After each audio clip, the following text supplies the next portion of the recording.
നിലവിൽ നമ്മുടെ ആശാൻ Ivan വുക്കോവിച്ച് club വിട്ടിട്ടുണ്ട്. പകരം ആരായിരിക്കും ഇനി വരിക എന്നുള്ള കാര്യമൊന്നും നിലവിൽ പുറത്തു വന്നിട്ടില്ല. ബട്ട് നിലവിൽ ബ്ലാസ്റ്റേഴ്സുമായിട്ട് ലിങ്ക് ചെയ്ത് റൂമേഴ്സ് എല്ലാം പുറത്തു വരാൻ തുടങ്ങിയിട്ടുണ്ട്. ഇന്ത്യൻ സൂപ്പർ ലീഗിലുള്ള പരിശീലകനൊന്നും അല്ല. ബട്ട് കേരള ബ്ലാസ്റ്റേഴ്സ് ഇനി ഇവാന്റെ പകരമായിട്ട് എത്തിക്കാൻ ശ്രമിക്കേണ്ട പരിശീലകൻ എന്നത് ഇന്ത്യൻ സൂപ്പർ ലീഗിൽ എക്സ്പീരിയൻസ്ഡ് ആയിട്ടുള്ള ഒരു കോച്ച് തന്നെയായിരിക്കണം. പ്രത്യേകിച്ച് ബ്ലാസ്റ്റേഴ്സിനെതിരെ കളിച്ചു എക്സ്പീരിയൻസ്ഡ് ആയിട്ടുള്ള ഒരു കോച്ചാണെങ്കിൽ അത്രത്തോളം നല്ലത്. മനോലോ മാർക്കസ് തുടങ്ങിയിട്ടുള്ള കോച്ചുമാരെ ബ്ലാസ്റ്റേഴ്സ് എത്തിക്കണം.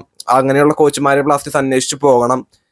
മാത്രമല്ല, കേരള ബ്ലാസ്റ്റേഴ്സിന്റെ പുതിയ കോച്ച് ആരാണെങ്കിലും നമ്മുടെ വിദേശ താരങ്ങളെ മനസ്സിലാക്കുന്ന കോച്ചായിരിക്കണം, ഇന്ത്യൻ താരങ്ങളെ മനസ്സിലാക്കുന്ന കോച്ചായിരിക്കണം, അവരുടെ പൊട്ടൻഷ്യൽ മനസ്സിലാക്കുന്ന കോച്ചായിരിക്കണം. നമ്മുടെ അഡ്രിയാൻ ലൂണ, നമ്മുടെ കോച്ച് ഇവാൻ വുക്കോവിച്ച് ഉള്ളത് കൊണ്ട് ഇവിടെ തുടർന്ന ഒരു താരമാണ് അഡ്രിയാൻ ലൂണ. ഇനി കോച്ച് പോയതുകൊണ്ട് അദ്ദേഹത്തിന്റെ ഡിസിഷൻ മാറുമെന്ന കാര്യമെല്ലാം കാത്തിരുന്ന് കാണേണ്ട കാര്യം തന്നെയാണ്. ഈ പടിയർക്കം, ആശാന്റെ പടിയർക്കം അദ്ദേഹത്തിന്റെ തീരുമാനമാണെന്നൊന്നും തോന്നുന്നില്ല. ബിക്കോസ് സീസണിന്റെ അവസാനം അദ്ദേഹം പറഞ്ഞിട്ടുണ്ടായിരുന്നു, ലൂൺ എവിടെ കാണും, ദിമി എവിടെ കാണും, പെപ്പർ എവിടെ കാണും, ഞാൻ അവിടെ കാണും എന്ന കാര്യമെല്ലാം ആശാന് ഓരോന്നോരോന്ന് എണ്ണി എണ്ണി പറയുന്നുണ്ടായിരുന്നു. ബട്ട് പെട്ടെന്നായിരുന്നു കേരള ബ്ലാസ്റ്റേഴ്സിന്റെ ഈ ഒരു ഒഫീഷ്യൽ അനൗൺസ്മെന്റ് പുറത്തു വന്നിട്ടുണ്ടായിരുന്നത്. എന്തായാലും സീസണിന്റെ ആ ഒരു ടൈമിൽ ഇവാൻ പുറത്തേക്ക് പോകുമെന്ന കാര്യം അദ്ദേഹത്തിന് അറിയുമെന്ന് തോന്നുന്നുണ്ടായിരുന്നില്ല. അങ്ങനെയാണെങ്കിൽ അദ്ദേഹം ഇക്കാര്യങ്ങളൊന്നും മത്സരശേഷം പറയുകയും ചെയ്യില്ലായിരുന്നു. എന്തായാലും ഇത് കോച്ചിന്റെ ഡിസിഷൻ ആണെന്ന് തോന്നുന്നില്ല. ഇത് നമ്മുടെ FD അതുപോലെ മാനേജ്മെന്റിന്റെ ഡിസിഷൻസ് തന്നെയായിരിക്കും. ഇനി വരാനായിട്ട് പോകുന്ന കോച്ച് നമ്മുടെ ലൂണയെയും അതുപോലെ ബാക്കിയുള്ള വിദേശ താരങ്ങളെയും എല്ലാവരെയും മനസ്സിലാക്കുന്ന ഒരു കോച്ച് ആയിരിക്കണം എന്ന് തന്നെയാണ് നമുക്ക് പറയാനായിട്ടുള്ളത്. ബിക്കോസ് ഇവരെ മനസ്സിലാക്കാതെ ഇവരുടെ പൊട്ടൻഷ്യൽ അറിയാത്തൊരു കോച്ച് വന്ന് അങ്ങോട്ടും ഇങ്ങോട്ടും ഓരോന്ന് കാട്ടിപ്പോയിട്ട് പ്രത്യേകിച്ച് കാര്യമൊന്നുമില്ല.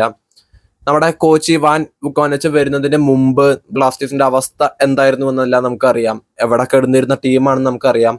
ഈ ഒരു ടീമിനെ ആയിരുന്നു അദ്ദേഹം, ഒരു ബേസ് ആയിട്ടുള്ള ഒരു ടീമായിരുന്നു നമ്മുടെ കോച്ച് വന്ന് കയറുന്ന ടൈമില്. കുറച്ച് വിദേശ താരങ്ങളെ അദ്ദേഹം ചൂസ് ചെയ്തെത്തിച്ചു. അൽവാരോ ഡയസ് അങ്ങനെയുള്ള കുറച്ച് താരങ്ങളെല്ലാം അദ്ദേഹം എത്തിച്ചു. അവിടെ നിന്ന് ബ്ലാസ്റ്റേഴ്സ് ഉയർത്തെഴുന്നേൽക്കാൻ തുടങ്ങിയതാണ്.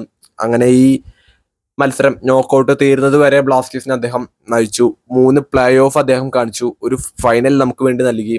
കിരീടം നേടാൻ സാധിച്ചില്ല എങ്കിലും നമ്മുടെ മനസ്സിൽ വലിയൊരു സ്ഥാനം നേടാൻ ആശാൻ ഇവാൻ വുക്കോവിച്ചിനെ സാധിച്ചു. എന്തായാലും വീഡിയോ അവസാനിക്കുന്നു. നിങ്ങളുടെ അഭിപ്രായങ്ങൾ തീർച്ചയായും താഴെ കമന്റ് ചെയ്യാൻ ശ്രമിക്കുക. പിന്നെ നമ്മുടെ ചാനലിലെ റീച്ച് വളരെയധികം കുറഞ്ഞിരിക്കുകയാണ്. നമ്മൾ മാക്സിമം നമ്മുടെ ചാനൽ മുമ്പോട്ട് കൊണ്ടുപോകാൻ തന്നെയാണ് ശ്രമിക്കുന്നത്. ബട്ട് വീഡിയോസ് കാണുന്നവരുടെ ഭാഗത്ത് നിന്ന് തീരെ സപ്പോർട്ടില്ല, തീരെ ലൈക്കും ഒന്നും കിട്ടുന്നില്ല. നിങ്ങൾ ലൈക്ക് ചെയ്യുന്നത് കൊണ്ട് പ്രത്യേകിച്ച് റവന്യൂ കാര്യങ്ങളൊന്നും അതിന് കിട്ടാൻ പോകണമെന്നില്ല. ബിക്കോസ് അതിനൊന്നും പ്രത്യേകിച്ച് കാര്യങ്ങളൊന്നുമില്ല. അപ്പോൾ പറ്റുന്നവരാണെങ്കിൽ വീഡിയോ ഇഷ്ടപ്പെട്ടിട്ടുണ്ടെങ്കിൽ തീർച്ചയായിട്ടും ലൈക്ക് ചെയ്യാനായിട്ട് ശ്രമിക്കുക. എന്തായാലും വീഡിയോസ് അനുഭവിക്കുന്നു. കൂടുതൽ ഫുട്ബോൾ വാർത്തകളൊക്കെ ആയിട്ട് ചാനൽ സബ്സ്ക്രൈബ് ചെയ്യുക. നന്ദി.